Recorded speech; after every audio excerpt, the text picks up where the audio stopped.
kahit hindi lang Pinay yung nakakaranas nito. Kaya hindi ko sila maisisi kung bakit sila galit.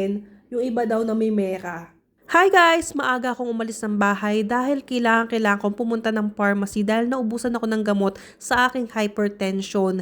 And early in the morning ko siyang tinitake. Kaya kailangan ko magmadali para makakuha ng aking gamot. Pero paglabas ko ng bahay, na-realize ko wala nga pala akong load para pangtawag ng Uber. Kaya pumunta muna ako dito sa supermarket para magpa-load. At dito na din ako kumuha ng Uber papunta sa pharmacy. Actually, yung pharmacy na pupuntahan ko, dito din ako nagpapa-check up ng yearly sa aking doktor. Ang building na to ay tinatawag na internal medicine. Dito pumupunta yung may mga problem sa kidney, sa mga internal organs guys. Hindi na nga din pala ako makakapag-video sa loob dahil bawal.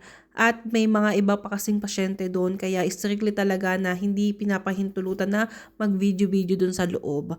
And syempre i-respect natin yung law. At baka makulong pa tayo dahil sa pag-vlog ng ganito. Nakuha ko din naman agad yung medicine ko dahil hindi pa naman masyadong madaming tao.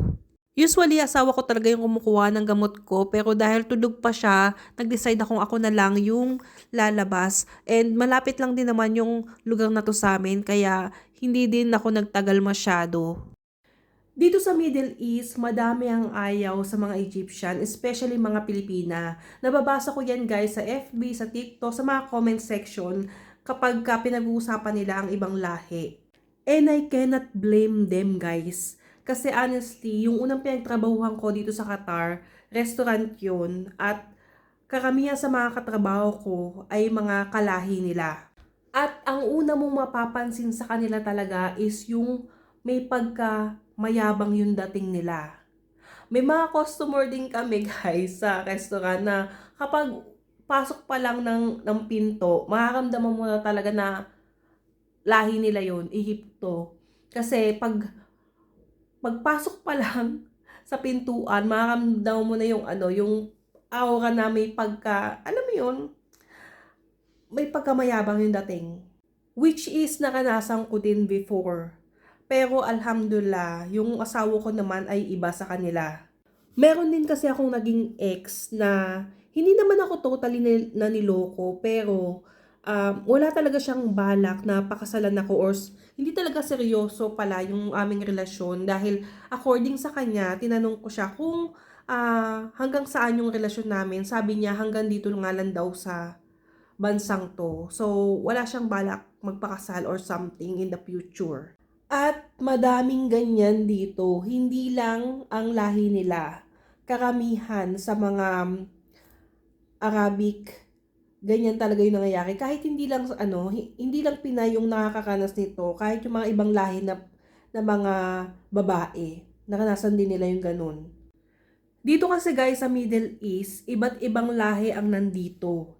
And mostly sa kanila, pumunta dito para magtrabaho, para magpakasal sa bansa nila.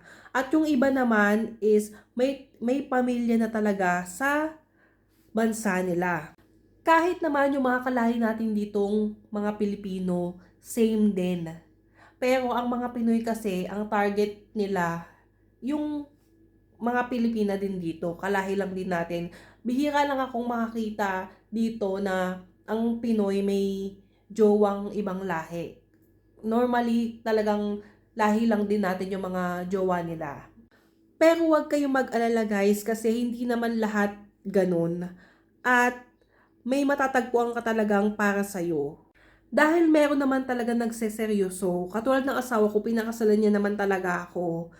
In just 2 months dapat magpapakasal na kami, kaso nagbakasyon pa ako sa Pilipinas, kaya inabot ng 4 months. Pero karamihan talaga dito ganyan, kaya hindi ko sila maisisi kung bakit sila galit, kasi nga ayun, naloko sila, akala nila talaga seryoso.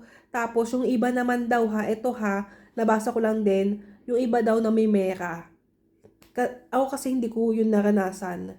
Basta ang mapapayo ko lang sa inyo guys, kilalanin nyo munang maigi yung mga nagpapakilala sa inyo, yung gusto makipagkaibigan at gusto manligaw kuno.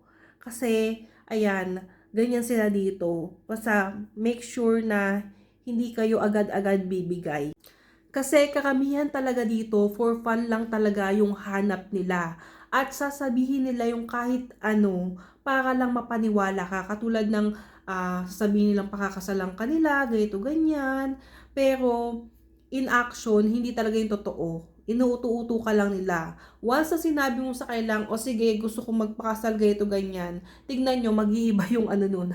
Mag-iiba yung mga linyahan nila. Bigla na lang silang magsasabi na, strict yung pamilya ko, ayaw nilang magpakasal ako, o kaya, meron ng ina-arrange sa aking pinsan ko, ganito, ganyan, ang dami na nilang dahilan. Kasi, from the very beginning, wala naman talaga silang planong pakasalan ka or magpakasal.